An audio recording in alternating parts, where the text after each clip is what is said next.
This first story happened in 2016 to a 19-year-old girl named Emma, who agreed to babysit for a family she'd worked with before. The Parkers were friendly people with 2 kids, a 6-year-old boy and an 8-year-old girl. Emma had babysat for them a handful of times, and nothing strange had ever happened before. The Parkers lived on the edge of town, their house backed by a patch of woods. At night it was quiet, the kind of quiet where every sound stood out. That night, the parents were going to a dinner party and wouldn't be back until close to midnight. Emma arrived around 7, helped get the kids into pajamas, and sat with them in the living room watching a movie. By 9, both children were asleep upstairs. Emma tucked them in, turned off the lights, and went back down to the living room with her phone. For a while, everything was fine. She scrolled through her messages, checked Instagram, and occasionally looked up at the muted TV. Around 9:45, though, she heard something, a tapping sound. At first, she thought it was just a heater, but then she heard it again, a clear, deliberate tap. She muted the TV completely, listening. Nothing. She sat still for a full minute, and the silence felt heavy, pressing down on her. Just as she convinced herself she'd imagined it, the sound came again, tap, tap, tap. This time, Emma realized it was coming from the back of the house, near the kitchen, where there was a large glass sliding door that looked out over the yard and into the trees. Every hair on her arm stood up. She forced herself to walk quietly toward the kitchen. The only light came from the dim glow of the stove. She froze in the doorway. Through the sliding door, just barely visible in the reflection of the glass, stood a man. Emma's stomach dropped. She didn't scream, didn't move. She just stared. The man was outside, not more than 6 feet away. He was tall, wearing dark clothes, his face hard to make out except for the pale shape of it. His head tilted slightly, like he was studying her. Emma's instinct kicked in. She backed slowly out of the kitchen, careful not to make a sound. Once she was in the living room, she grabbed her phone and dialed the Parker's number, her hands shaking. Mrs. Parker answered quickly, but Emma could barely form words. She whispered, "There's someone outside the house." Mrs. Parker went silent for a second, then asked, "Are the kids okay?" "They're upstairs sleeping," Emma whispered. "Lock all the doors. Stay inside with the kids. I'll call the police." Emma did as told, double-checking the front door and every window she passed. She tried to stay calm, but every shadow in the house suddenly seemed alive. She crept up the stairs and peeked into the kids' rooms. Both were sound asleep, unaware of what was happening. From upstairs, Emma could see down into the yard through the small window in the hallway. The man was still there, standing by the sliding door, just waiting. He hadn't moved an inch. Emma crouched down below the window ledge, her breath shallow, her heart hammering in her chest. She felt completely helpless, trapped in someone else's house, responsible for 2 sleeping kids, while a stranger loitered just outside. Minutes passed like hours. She considered calling the police herself, but before she could, headlights swept across the yard. Relief hit her for half a second, until she realized the lights didn't stop. A car drove by and disappeared down the road, leaving her in darkness again. Then came the worst moment of all. She peeked back to the hall window, expecting to see the man still standing at the glass. But he wasn't there anymore. Emma's throat tightened. She wanted to scream for the kids, but fear kept her silent. She couldn't risk alerting him to where she was. Slowly, carefully, she crawled away from the window and into the little girl's bedroom, where she crouched beside the bed. The silence was unbearable. Every second felt stretched, unnatural. She strained her ears, listening for footsteps, for glass breaking, for anything. And then she heard it, the sound of the sliding door in the kitchen, the faint rumble of it being forced open. Emma's body went cold. She grabbed her phone, but her fingers were trembling too hard to dial. She clutched it to her chest, whispering, "Please, please, please," over and over, praying the man wouldn't come upstairs. After what felt like forever, she heard movement again. Not footsteps, but the low, distant wail of the siren approaching. Red and blue lights flashed across the upstairs walls. A car screeched into the driveway. The sound downstairs stopped. Emma didn't move until she heard shouting voices, men's voices. She finally dared to crawl out of the room, clutching the phone in her hand. 2 police officers were inside the house, shining flashlights around. They told her the back door had been forced open, but the man was gone. They searched the yard and woods, but found nothing. The Parkers arrived shortly after, panicked and apologetic. Mrs. Parker hugged Emma and thanked her for keeping the kids safe, though Emma could barely process what was happening. She never babysat for the Parkers again. To this day, no one knows who the man at the window was, or what would have happened if the police had arrived just a few minutes later. This next story happened to a girl named Laura in 2014. She was 17 at the time, saving up for college by babysitting on weekends. A family she didn't know very well, the Myers, called her one Saturday night. They had 2 kids, both under 10, and needed someone last minute because their regular sitter had canceled. Laura agreed. The Myers' house was big, older, and on the edge of town.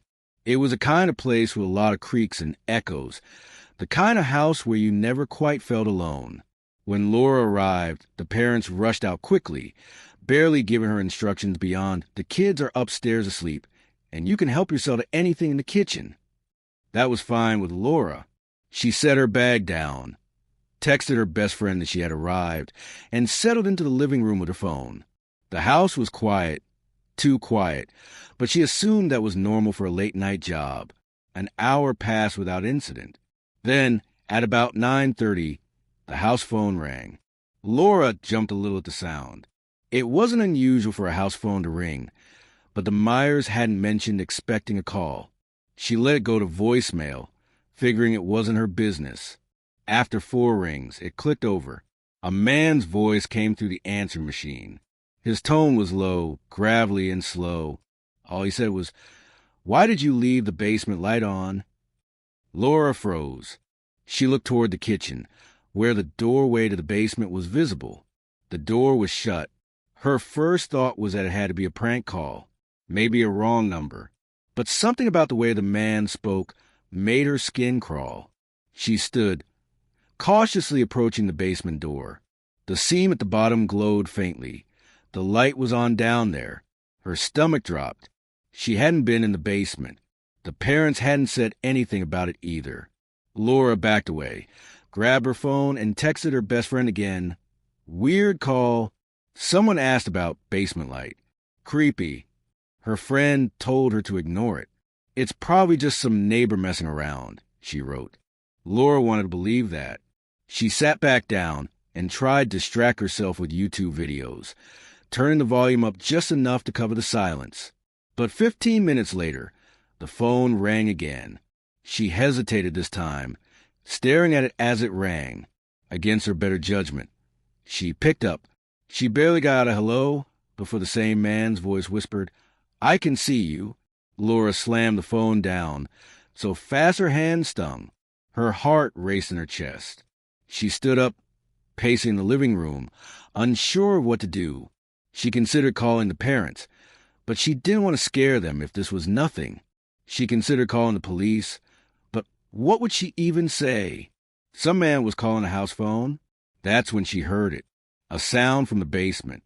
It was faint at first, the creak of a step, then another, slowly, deliberately, like someone was coming up. Laura's entire body locked up. She couldn't move, couldn't breathe. The sound stopped halfway up the stairs, and the silence was somehow worse. Gathering every ounce of courage, Laura crept toward the front door, clutching her phone. She was ready to run, but then she thought of kids upstairs. She couldn't leave them.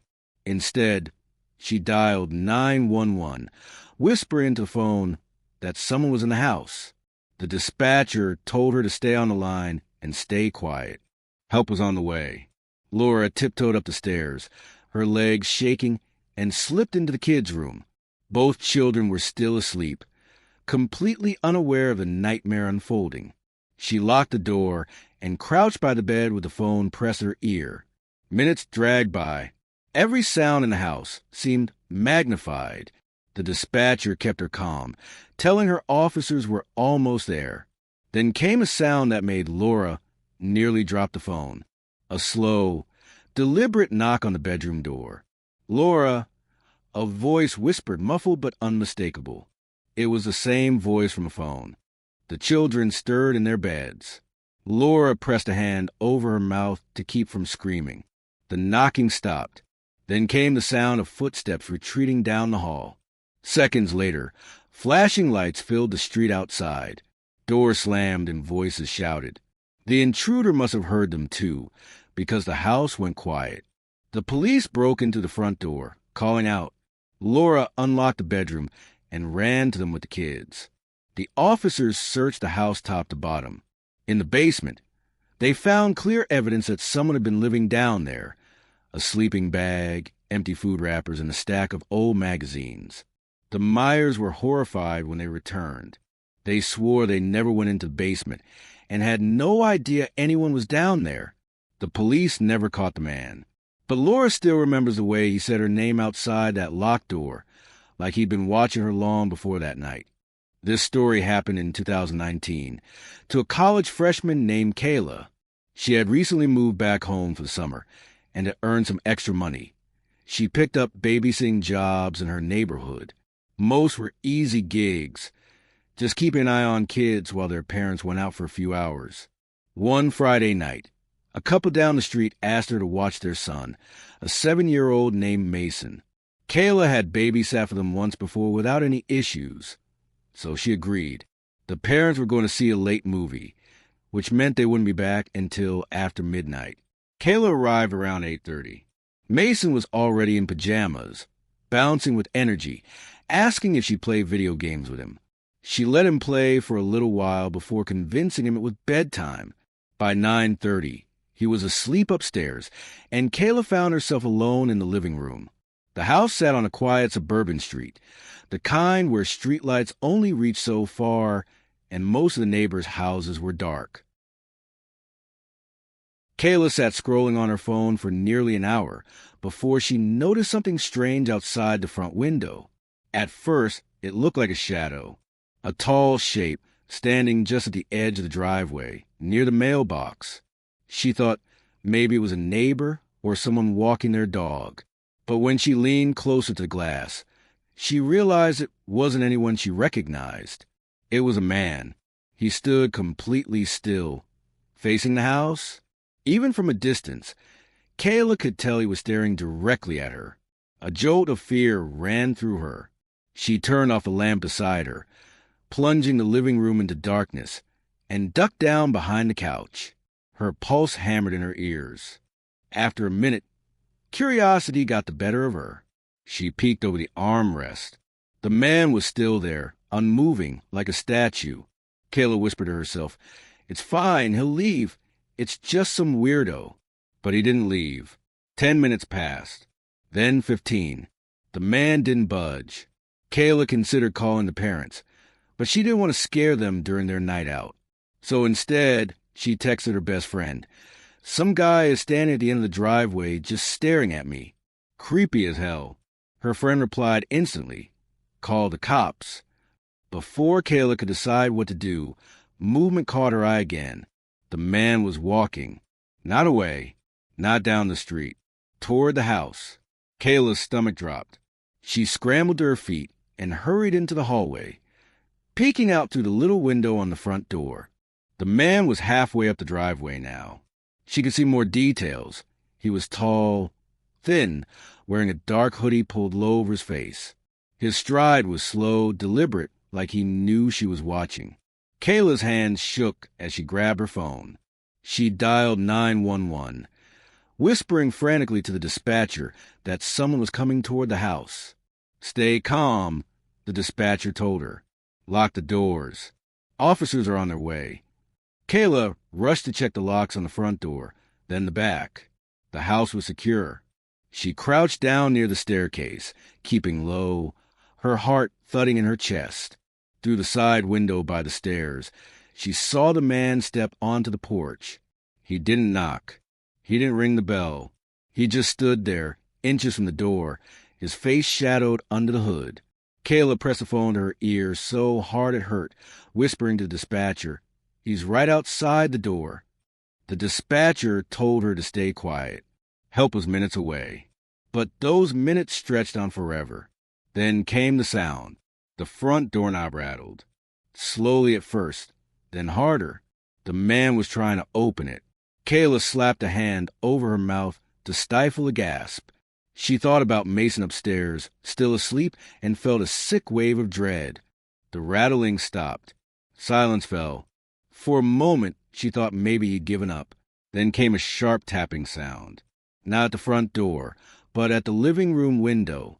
Kayla turned her head just enough to see him through the glass, his pale face barely visible beneath the hood. He was bent low, peering inside. She ducked down, trembling so badly she thought she might pass out. The dispatcher's voice in her ear kept repeating, "Officers are close. Stay where you are." The tapping grew louder, harder, until it sounded like the glass might break.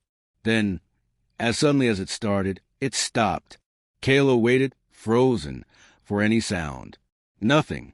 She peeked again through the window, and he was gone. A new fear swept through her. Where had he gone?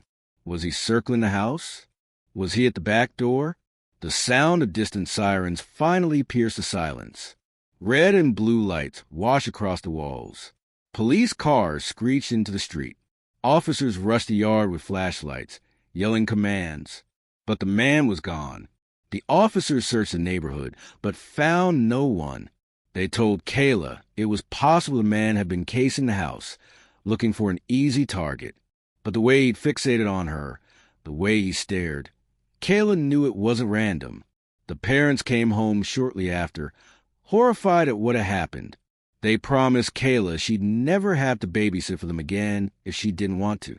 She never did. And to this day, when she drives past that house, she swears she can still picture the man standing in the driveway, perfectly still, waiting.